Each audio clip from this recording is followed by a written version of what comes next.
In today's March Molasses Madness video, it's the Battle of the Molasses Bread. In this corner, representing Nova Scotia, Lynn's recipe. And in the other corner, representing Newfoundland, Annie's recipe. Who will rise to the top as champion? Let's get ready to bake! Week 2 for March Molasses Madness, and it's Bread Week. Hi friends, welcome to the homestead. My name is Lynn, and this is Bucket List Homestead. And for week 2, Annie and I are going to battle to see who found the best recipe for molasses bread.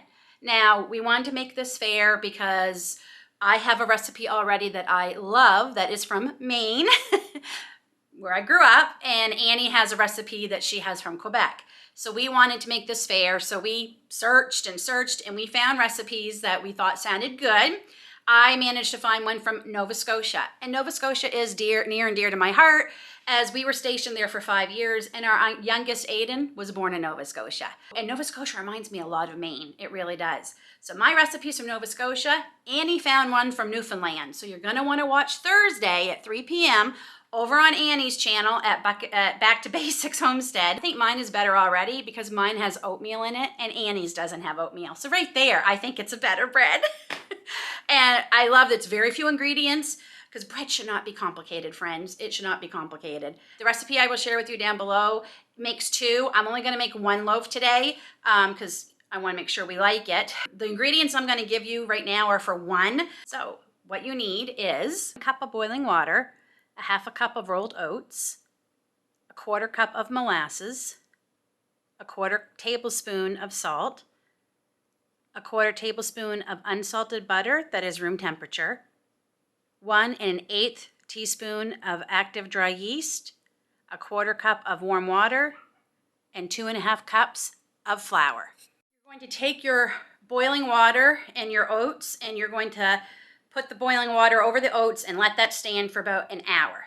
And now we are to the part where we add everything else. We're going to add our molasses, and just for a little tip, I find it much easier. I just spray my measuring cup just a teeny bit, and it helps get all the molasses out of your measuring cup. Add our salt, butter.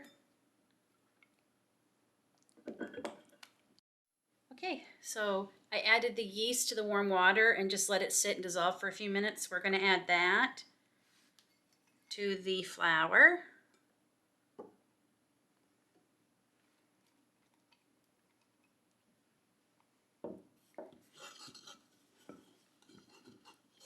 And then we're going to add our oats and molasses mixture. Give that a stir. Now, I find the best way to proof my doughs, whether it's sourdough or doughs with yeast, I turn the light on in my oven at least an hour before I'm going to do it, if not more. And I find if I keep the light on, it makes the right temperature for rising dough perfectly. And this looks fabulous. I'm very happy with the way this is turning out. It smells amazing. Okay, so we're just gonna make sure it's all mixed up. I want to make sure all that yeast is dissolved or distributed throughout the flour. And we're just going to cover it and let it rise until doubled.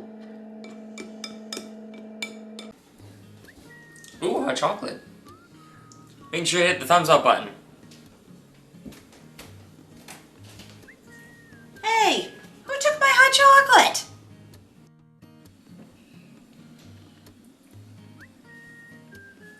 Make sure you hit the bell so that you don't miss any new videos.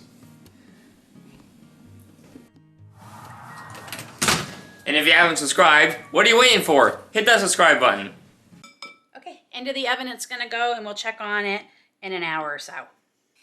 So it's been a few hours later, and our dough rose definitely twice as much. So that is very, very exciting. And now we are going to take our mixer, and it says to beat thoroughly. I do have a KitchenAid stand mixer, but I'm going to be honest, right here, I don't want to dirty another bowl. There's enough dishes. So we are just going to use our handy dandy hand mixer. I will soon regret the decision to use the hand mixer.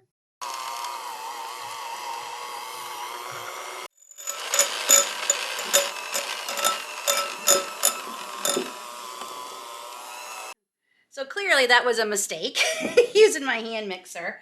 And I'm going to add just a little bit of flour, maybe about a 1/4 cup.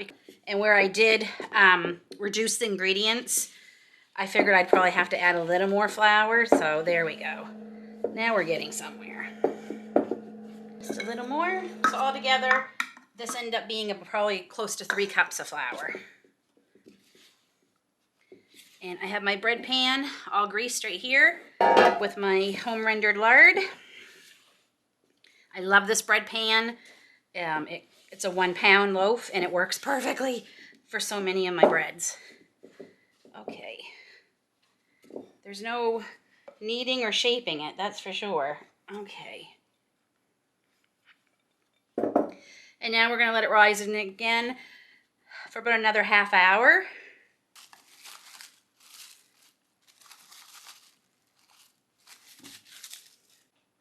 And what's great about oatmeal molasses bread is it's very little kneading. You're going to feel it's more of a batter when you pour it into the bread pan than a dough, but I promise you it still cooks up like a bread.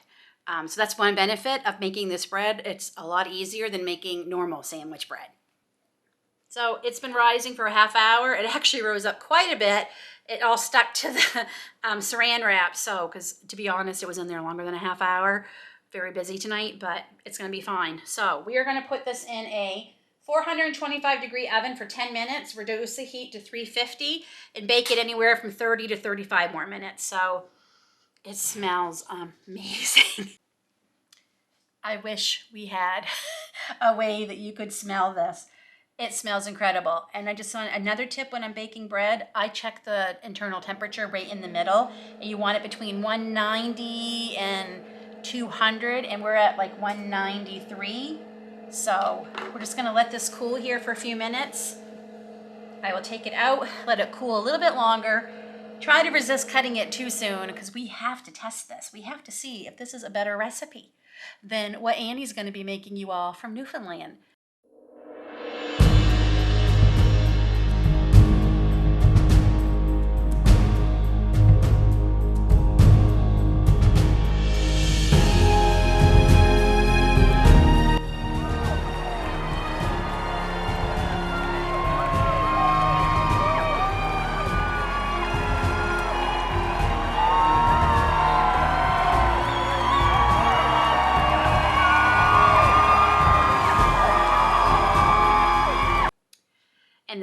So I sliced a couple pieces, and the best way to eat molasses brown bread, it was with some beautiful, incredible salty butter.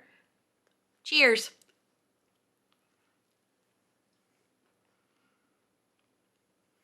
This was the moment I knew I won the battle.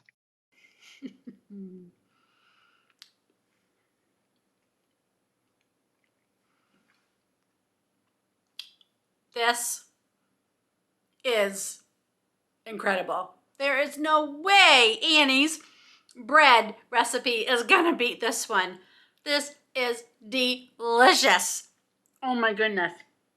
It's gonna be very hard not to eat this whole loaf of bread myself. I'm not kidding. It is so soft.